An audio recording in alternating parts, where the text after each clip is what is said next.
Greg Columbus, honored to be joined today by U.S. Navy veteran Ron Scharfe. He's also a veteran of World War II and the Battle of Iwo Jima. And sir, thank you very much for being with us. You're welcome, sir. Where were you born and raised? Born and raised in Chicago. When did you join the service?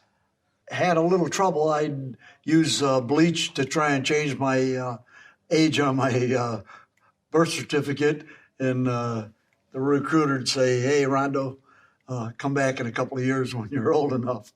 My sister got married at one of the Catholic churches, and I spared a bunch of baptismal certificates off the altar, and that way you can make it any age you wanted. So I talked my mom and dad into, I said, they won't be sending me overseas till I'm 18. I was in the States about 3 months, and I was heading for Iwo. Talk about why it was so critical for you to get in before you turned 18. You were gung-ho. Your country, you wanted to do something for your country.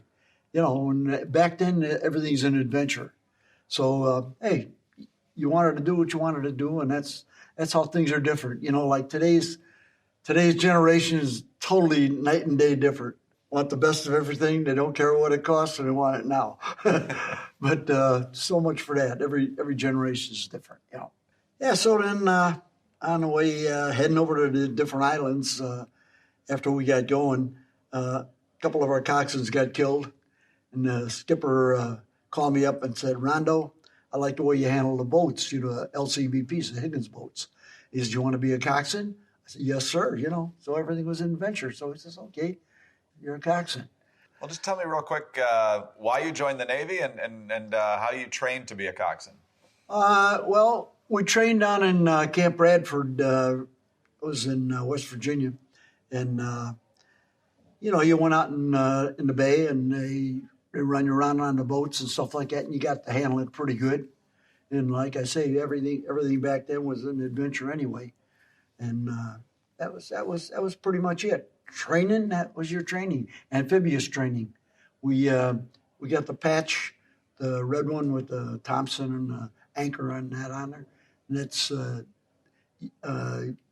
SEAL's patch today. They took our patch, yeah. So you're proud of what you were doing. That was pretty much it. I remember one time it was really funny. The boatswain's mate was standing there, and we're all standing out in line. And he says, "Hey, I need some volunteers for dive bombers." So I said, "Geez, that sounds exciting." So I step out, and a couple of guys step out, They hand you a pole with a 16-penny nail, and you go around picking up cigarette butts. So that was kind of funny. And then they had another deal to volunteer for. You stepped out, and the guy said, "Hey, kid, come back in a couple of years." He says, "You don't want to do this." That was for UDT, Underwater Demolition Team, frogmen back then. Yeah. So that was pretty much it in camp, in training. So was Iwo Jima your first combat action? Yeah, it was. Yeah. Okay. Yeah. What were you thinking as you were about to begin the operation? 3 o'clock in the morning, they offer you steak and eggs. Who the hell can eat? Nobody can eat, So the thing is, the guys were all on edge, and I had to get my boat alongside.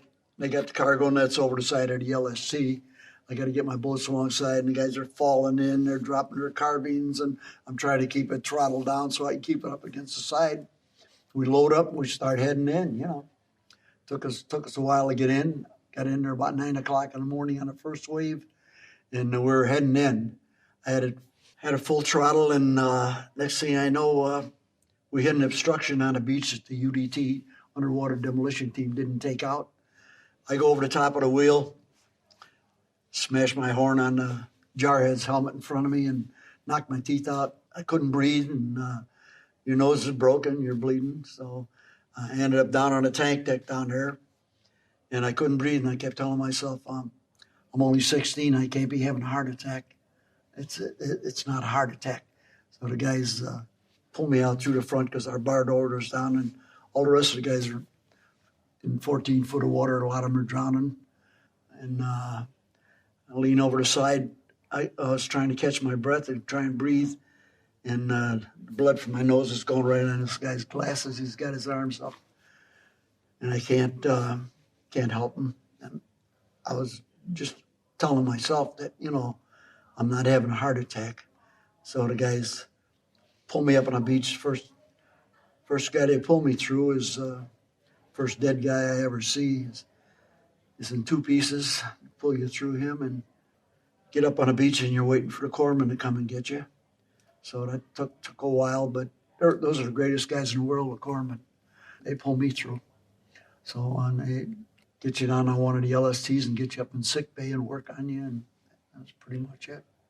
I'm not a pill popper. Your stuff doesn't go away. Your memories, your eyes are a picture to the world, and your brain takes the memories. You never forget them.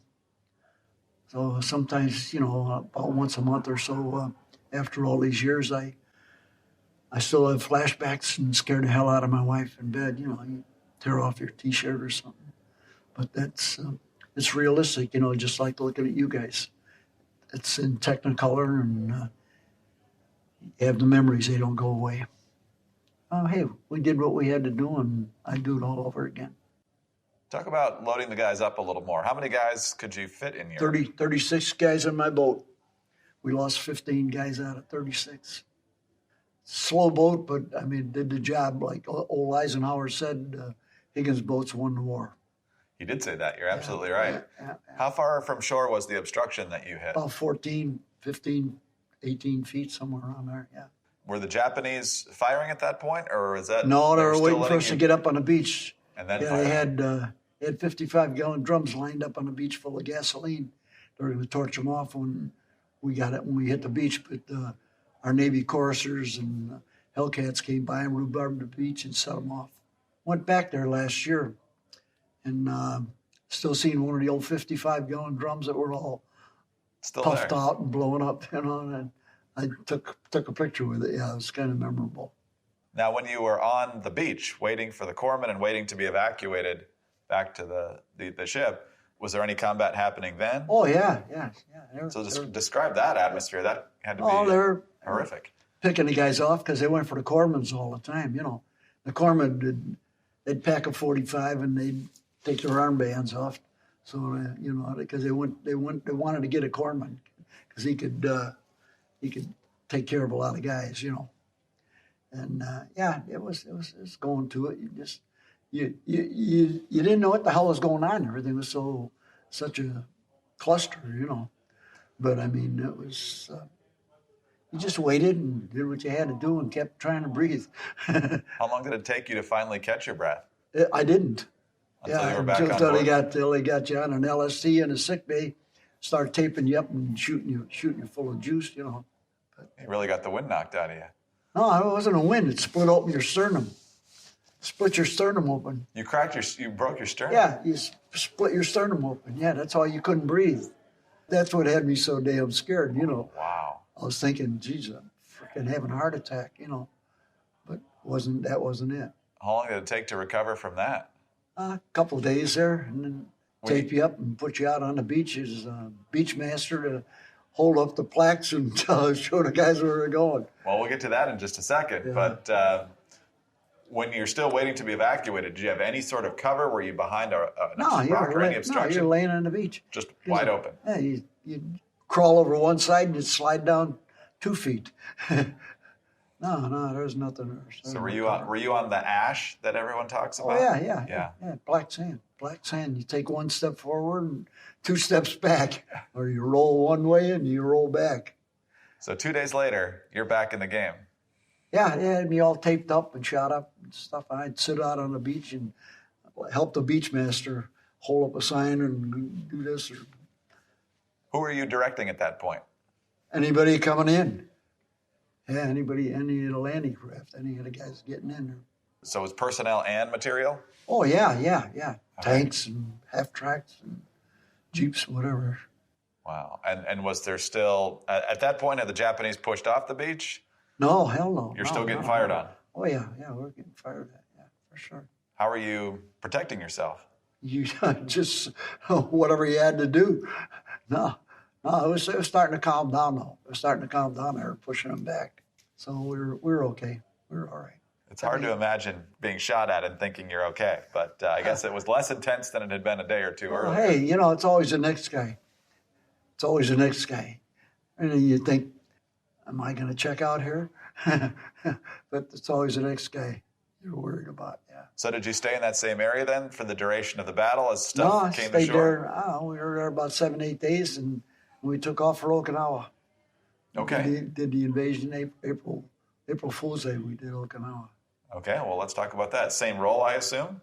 Yeah, same thing. Yeah. Okay. Did that landing go a little smoother? No, it was. They were nailing at us for a while. Yeah.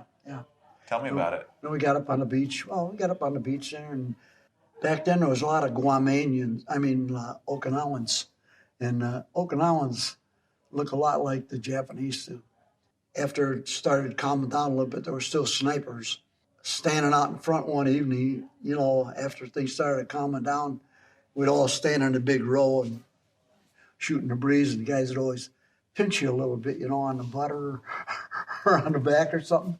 And I'm on the end, and I feel something right here, on my right side, and I turn around, there's nobody there.